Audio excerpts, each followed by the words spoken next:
ঠেলায় পড়লে বেড়ালও গাছে ওঠে। এখন গাছে উঠেছে মমতা বন্দ্যোপাধ্যায়। মোদির সঙ্গে মমতা দেখা নিয়ে কটাক্ষ দিলীপ ঘোষের।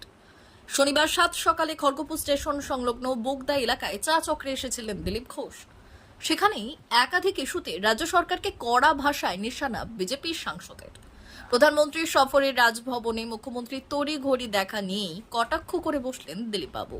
এদিন সাংসদ দিলীপ ঘোষকে সামনে পেয়ে সাংবাদিকরা এক ও একাধিক প্রশ্ন ছুড়ে দিলেন এবং সেই প্রশ্নের উত্তর অতি সহজ সরল ভাষায় উত্তর দিলেন সাংসদ নিজেই।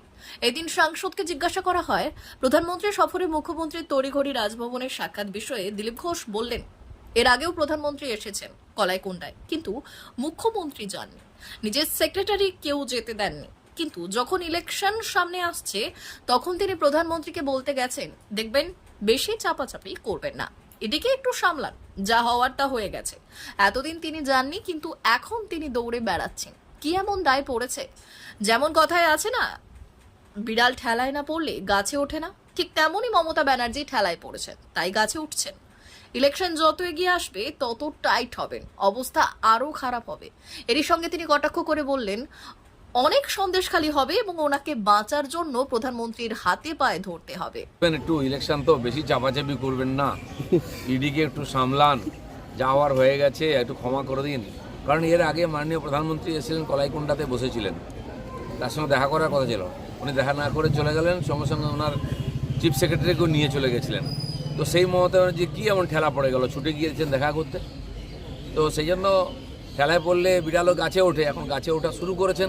ইলেকশন যত আসবে তত টাইট হবে, অবস্থা খারাপ হবে, অনেক সন্দেশখালী হবে, এখন বাঁচার জন্য হাতে পায়ে ধরতেই হবে। এরপর সাংবাদিকরা শাহজাহানকে ধরা নিয়ে সিআইডি সত্য উঠে আসা প্রসঙ্গে প্রশ্ন করলে তিনি বললেন, সিআইডি কি বলল তাতে কিছু আসে যায় না, যতক্ষণ না ইডির হাতে পড়ে ততক্ষণ সত্য উদ্ঘাটিত হবে না।